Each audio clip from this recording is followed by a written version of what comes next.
"You don't belong in this room." The words hit the boardroom like a crack across glass. Not loud, not shouted, just cold enough to stop every conversation at the 42-foot walnut conference table. At exactly 9:03 on a gray Tuesday morning, 23 floors above downtown Chicago, every head turned toward the woman standing near the entrance. Amara Jackson didn't flinch. She didn't argue. She didn't even blink. The floor-to-ceiling windows behind the board members reflected a skyline worth billions, but at that moment, every eye in the room was fixed on her. Richard Whitmore, chairman of the board, leaned back in his leather chair with the confidence of a man who believed he controlled everything around him. His silver cufflinks caught the morning light as he folded his arms. A few people around the table exchanged uncomfortable glances. Others smirked. One board member lowered his eyes and pretended to review documents that he had clearly stopped reading.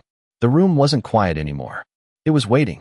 Amara stood motionless, dressed in a navy blazer, simple black slacks, and low heels. No designer logos. No display of wealth. Nothing about her appearance screamed power. And that was exactly why Richard felt comfortable saying what he had just said. He looked at her the way people look at strangers who accidentally wander into places they think they don't belong. The irony was almost unbearable, because this wasn't just any boardroom. This was the headquarters she had spent the last 7 years rebuilding. Revenue had tripled under her leadership. Stock prices had reached historic highs. Thousands of employees had benefited from programs she personally created. Yet somehow, in Richard's eyes, none of that mattered. "I think there's been a misunderstanding," another board member said carefully. His voice lacked conviction. Richard waved him off. "No misunderstanding," he replied. "We have serious matters to discuss today." His tone carried something heavier than authority. It carried ownership, as though the company belonged to him, as though everyone else was simply borrowing space in his world. Amara slowly placed her tablet on the table and took her seat. The movement was calm, deliberate, controlled. Richard watched her with visible irritation. He had expected resistance. He had expected outrage. He had expected her to defend herself. Instead, she sat down as if she had all the time in the world. Around the room, executives shifted in their chairs. Something felt wrong. The air had changed. Ethan Brooks, the corporate secretary seated near the far end of the table, noticed it immediately. He glanced from Richard to Amara and back again. He had worked enough board meetings to recognize tension. But this felt different. This felt planned. Richard reached for a folder in front of him. Thick, black, prepared. "Let's begin," he announced. "Today's agenda concerns leadership stability and the future direction of this company." Several heads nodded. Others looked surprised. Amara remained silent. Richard opened the folder and slid copies towards several board members. Papers moved across polished wood like pieces on a chessboard. The city stretched beyond the glass behind them, unaware that inside this room a battle for power had already begun. Richard smiled faintly as he looked directly at Amara. It wasn't the smile of a man presenting information. It was the smile of a man convinced he had already won. What he didn't know was that the person he had just told she didn't belong had walked into that room fully aware of every move he was about to make. And before the morning was over, the entire board would learn the difference between holding a title and holding real power. Richard allowed the silence to linger because he believed silence meant control. He had spent 3 decades in executive boardrooms and had learned that confidence often intimidated people before facts ever could. Around the table, board members began flipping through the documents he had distributed. The sound of paper sliding across polished wood filled the room. Amara watched without expression. Her hands rested calmly beside her tablet, while Richard rose from his chair and slowly walked toward the large display screen mounted at the front of the room. Behind him, the Chicago skyline stretched for miles beneath low clouds. It should have been an ordinary quarterly meeting. Instead, the atmosphere felt strangely rehearsed. Richard pressed a button on a remote. A presentation appeared on the screen. The title alone caused several executives to exchange looks. Leadership Stability Review. Ethan Brooks felt a knot form in his stomach. He had never seen that agenda item listed in the official meeting notice. Not once. Yet somehow an entire presentation had already been prepared. Richard cleared his throat and began speaking with the confidence of a man delivering a verdict rather than opening a discussion. He spoke about market uncertainty. He spoke about investor confidence. He spoke about leadership concerns. Every sentence sounded polished. Every statistic sounded carefully selected. Yet something underneath it felt personal. Then the first direct attack arrived. A board member named Charles Bennett leaned forward and folded his hands. Many investors are asking whether this company is moving in the right direction, he said. The statement hung in the air. It sounded neutral. It was not. Another member quickly followed. Some believe recent decisions have damaged long-term confidence. Another, perhaps a different leadership approach would reassure the market. One by one, they joined in. Each comment was wrapped in professional language. Each criticism carefully disguised itself as concern. Amara noticed the pattern immediately. So did Ethan. None of the speakers mentioned the company had posted record earnings. None mentioned that employee retention had reached historic highs. None mentioned that shareholder value had nearly tripled under Amara's leadership. It was as if 7 years of success had suddenly disappeared from memory. Richard returned to his seat and folded his hands. This board has a responsibility to act when leadership becomes a risk, he said. The words landed heavily. Across the table, several members nodded before he had even finished speaking. Ethan looked down at the packet in front of him. His eyes narrowed. There it was, near the back. A voting resolution already prepared for immediate action. His pulse quickened. The vote was not being proposed today. It had already been organized. The outcome had been anticipated before anyone entered the room. This was never a review. It was an ambush. Ethan glanced toward Amara.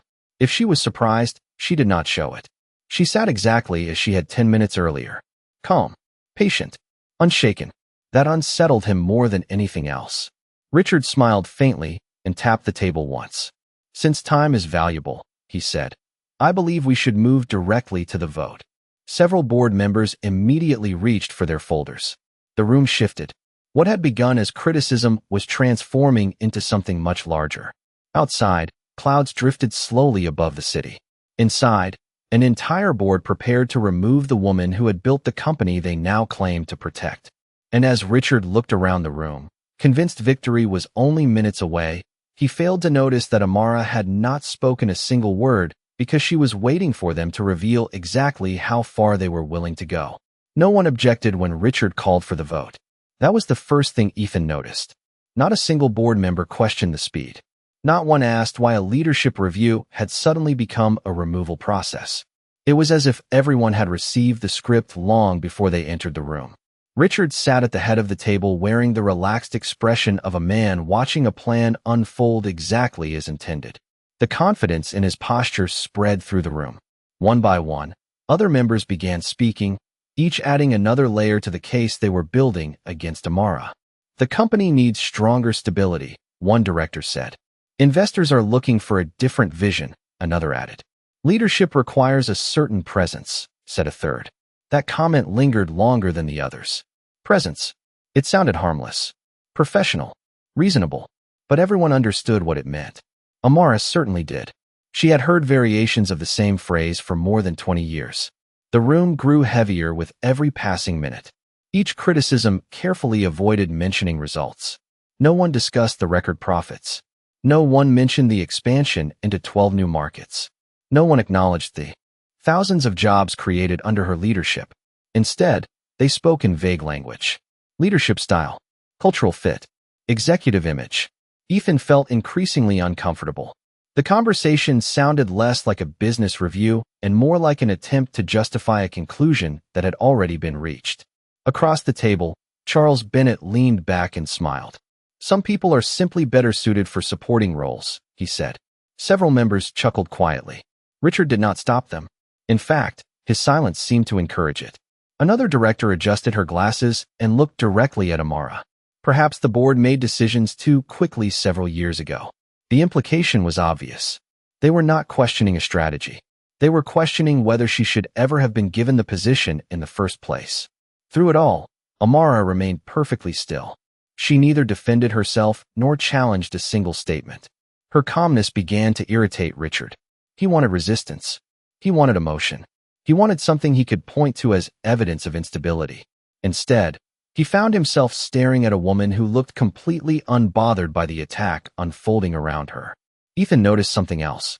Several board members seemed nervous whenever they spoke. Their voices lacked conviction. Their eyes avoided direct contact. It was as though they were repeating arguments they had already agreed to make. Richard eventually stood and walked slowly around the room.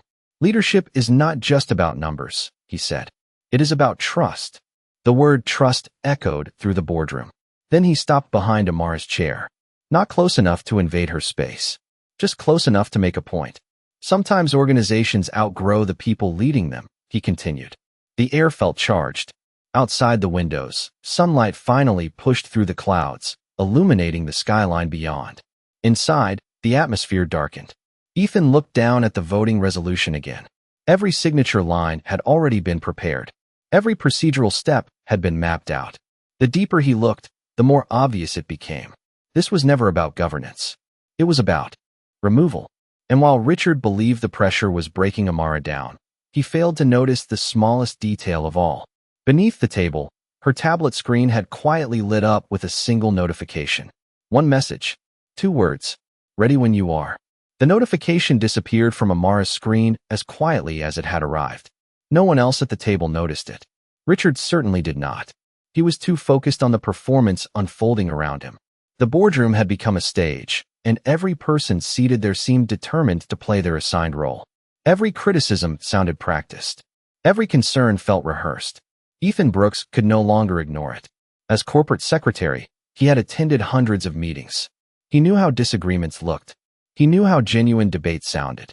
This was neither.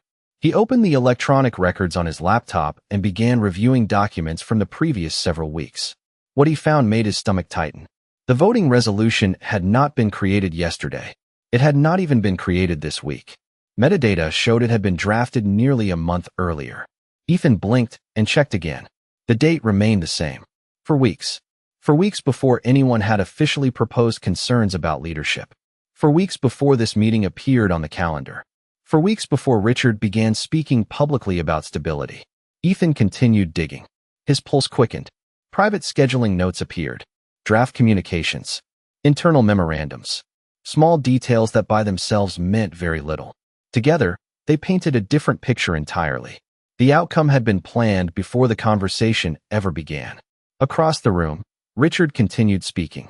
The responsibility of this board is to protect the future of the company, he said. Several members nodded immediately, almost automatically. Ethan barely heard them now. His attention remained fixed on the documents in front of him. Then he found something else. A private email chain. Restricted access. Chairman authorization. He hesitated before opening it. The messages revealed discussions about replacement candidates, executive transition timelines, media, statements prepared in advance. One message contained a phrase that stopped him cold. Once she is removed, we can restore the image investors expect. Ethan stared at the sentence. Read it again. Then a third time. The room suddenly felt smaller. He slowly looked toward Amara. She remained composed, calm, focused, as though she could already see the ending while everyone else remained trapped in the middle of the story. Another board member cleared his throat. Some organizations require a different face at the top during periods of growth, he said. Richard smiled faintly. The comment earned several approving looks. Ethan felt something shift inside him. For the first time that morning, he stopped seeing a leadership review. He stopped seeing a governance discussion. He saw a coordinated effort to push someone out while hiding behind corporate language. The realization settled heavily over him. Richard believed nobody would notice. Nobody would question it. Nobody would connect the dots. But the dots were already connecting themselves. Sunlight now filled the room, reflecting against the glass walls and polished table.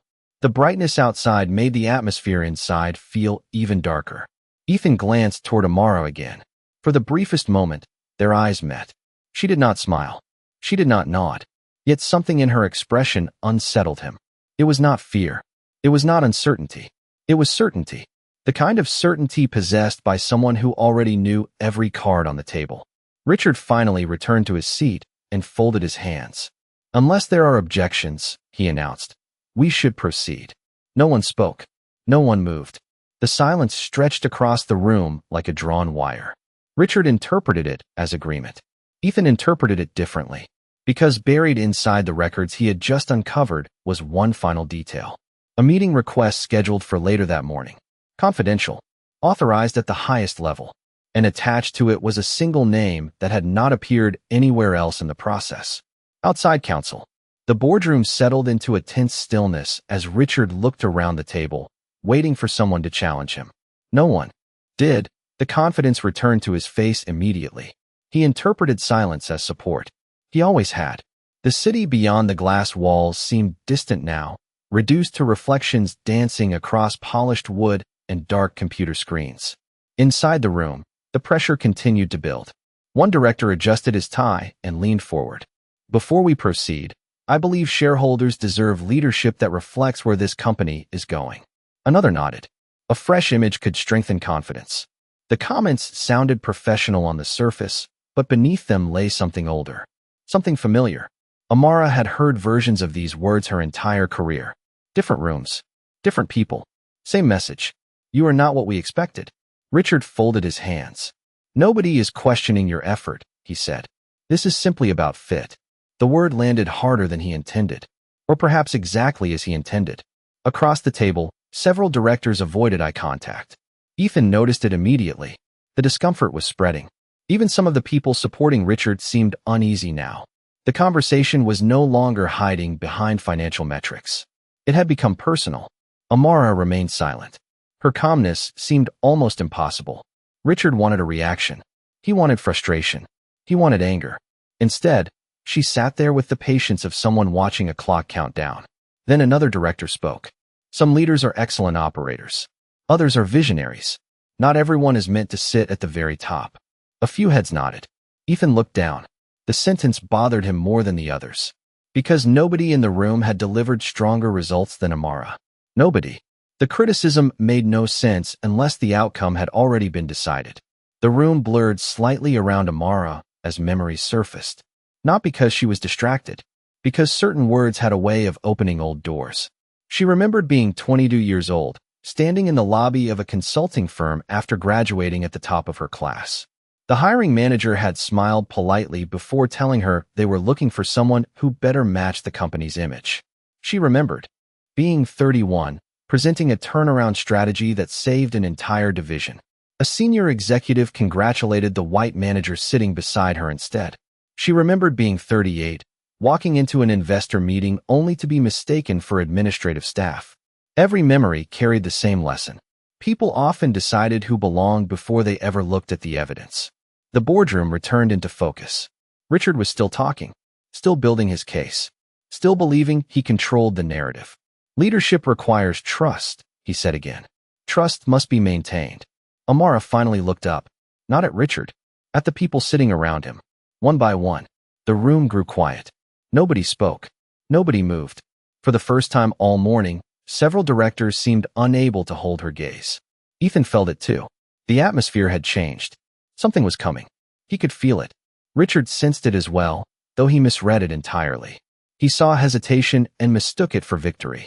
He saw patience and mistook it for weakness. Then Amara's tablet lit up once more. A second message appeared. 3 simple words. They have arrived. Her eyes lowered briefly to the screen. Then she looked back toward the head of the table. Calm. Certain. Ready. And for the first time that morning, Richard's smile began to fade. The room remained frozen for several seconds after the message appeared on Amara's tablet. Nobody else had seen it. Nobody except Amara knew that events outside the boardroom were already moving. Richard straightened the papers in front of him and forced a smile back onto his face. He sensed the shift in the atmosphere, but could not identify its source.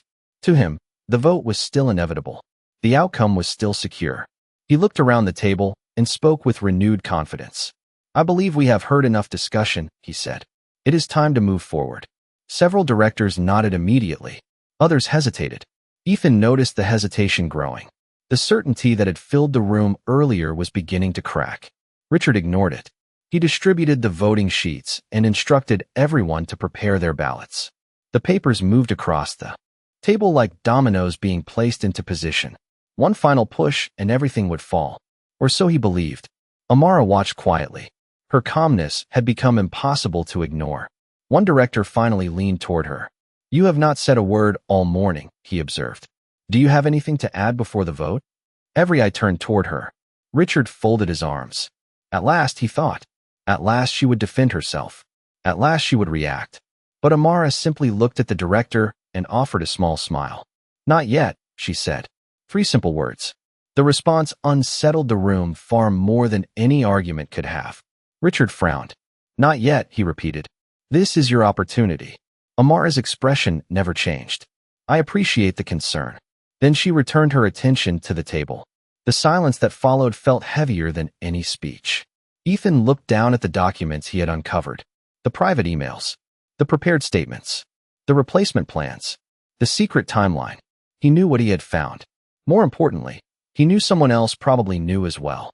The realization sent another wave of tension through him. Richard cleared his throat. "Very well," he said sharply. "Let us proceed." Ballots were lifted. Pins were uncapped. The room felt like it was holding its breath. Then something unexpected happened. The large monitor at the front of the boardroom flickered. Just once. Several directors looked up. Richard frowned. The screen returned to normal. "Technical issue," he said dismissively. But a moment later it flickered again. This time longer. Ethan glanced toward Amara. She did not appear surprised. The monitor stabilized once more. Then a notification appeared in the corner of the display. "Incoming participants authorized." Richard's face tightened. "What is that?" one director asked. Nobody answered. A second notification appeared. Then a third. "Authorized participants joining session." Richard immediately turned toward Ethan. "Did you schedule additional attendees?" Ethan shook his head. "No." The answer landed like a stone. The room grew noticeably quieter. Richard stood. "Cancel it," he ordered. "This meeting is restricted." Before anyone could respond, the boardroom doors opened. Not dramatically, not suddenly, calmly, professionally. Several individuals entered carrying folders and tablet computers. Outside counsel had arrived. Behind them came representatives connected to major shareholders. Their presence changed the room instantly. The confidence Richard had worn all morning began to slip away. For the first time since the meeting started, uncertainty appeared in his eyes. Amara finally reached for her tablet. She glanced at the new arrivals, and then calmly set the device back onto the table. The trap Richard thought he was closing had just closed around someone else. The boardroom doors closed behind the new arrivals, and the energy in the room shifted instantly. The confidence that had carried Richard through the morning seemed to drain away one question at a time.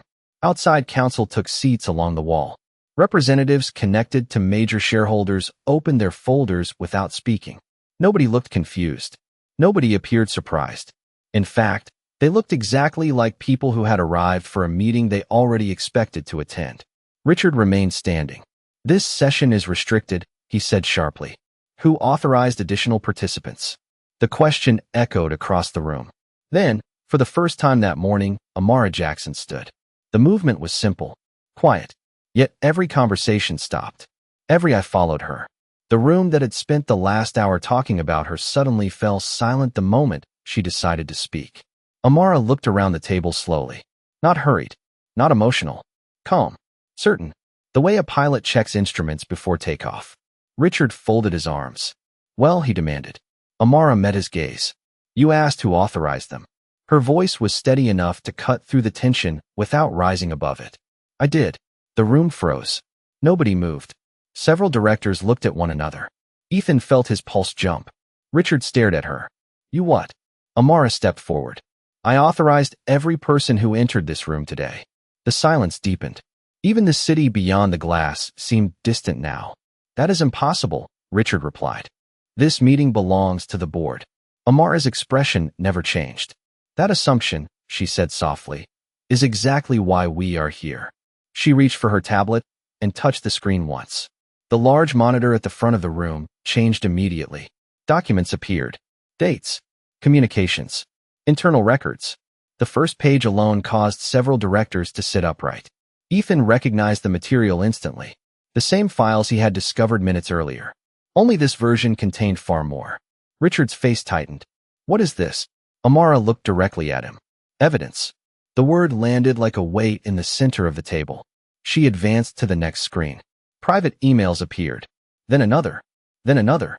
Discussions about removing leadership. Conversations about controlling board votes. References to restoring an image investors expect. Nobody spoke. Nobody interrupted. The room had transformed from a board meeting into something else entirely. Richard attempted a smile. You are taking comments out of context. Amara shook her head. No, another screen appeared. I am providing context. Several shareholder representatives exchanged glances as more records filled the display. Dates matched. Timelines aligned. The pattern became impossible to ignore. Ethan watched directors who had supported Richard earlier begin shifting uncomfortably in their seats. Some looked down. Others stared straight ahead. None looked confident anymore. Then Amara turned toward Richard completely. The room seemed to hold its breath. This morning, she said, you told me I did not belong here. Nobody moved. Nobody even reached for a pen. You questioned my leadership. Another pause. You questioned my place in this company. Richard said nothing. For the first time all day, he appeared uncertain. Amara's voice remained calm. But there is something you failed to understand. She glanced around the room. I knew about this plan months ago. Several directors visibly reacted. Richard's eyes widened. That is not possible. Amara looked back at him. You told me I did not belong. Her gaze never left his. In a boardroom, I rebuilt. The words settled over the room. With absolute finality. And while you spent months planning my removal, I spent months documenting yours. The silence that followed felt almost unreal. Richard remained standing, but the authority he had carried all morning was gone. It had not disappeared because someone took it from him. It disappeared because the facts now occupied the room. The giant display continued cycling through documents, timelines, emails, and meeting records. Every screen revealed another piece of the same pattern. Conversations that were supposed to remain hidden. Plans that were never supposed to be examined. Decisions that had been made long before today's meeting ever appeared on the calendar. One shareholder representative adjusted his glasses and reviewed the material carefully. Another flipped through printed records that had been distributed moments earlier. Nobody seemed interested in Richard's explanations anymore. The evidence was speaking for itself. Amara remained composed. She did not celebrate. She did not raise her voice. She simply allowed the truth to finish what it had started. Across the table, several directors who had supported Richard earlier now looked completely different. Their confidence had evaporated. Some avoided eye contact. Others stared at the documents in front of them as though seeing them for the first time. Ethan watched it happen in real time. The entire balance of power was shifting before his eyes. One director finally cleared his throat. I was not aware of these communications, he said quietly. Another nodded. Neither was I. The responses came slowly at first. Then more followed. The coalition Richard had spent months building was beginning to fracture. Richard attempted to regain control. This is being misrepresented, he insisted. These were strategic discussions. But his voice lacked the certainty it carried earlier. The words landed weakly. Even he seemed to hear it. Outside counsel stood and opened a folder. The review conducted over the last several months identified multiple governance concerns, she said. Those concerns include coordinated efforts to influence board actions outside approved procedures. The room grew still. Once again, the statement carried weight because it came from someone with no reason to take sides. It came from the facts. Amara touched the screen again. Another document appeared. Then another. Then another. The timeline was impossible to ignore now.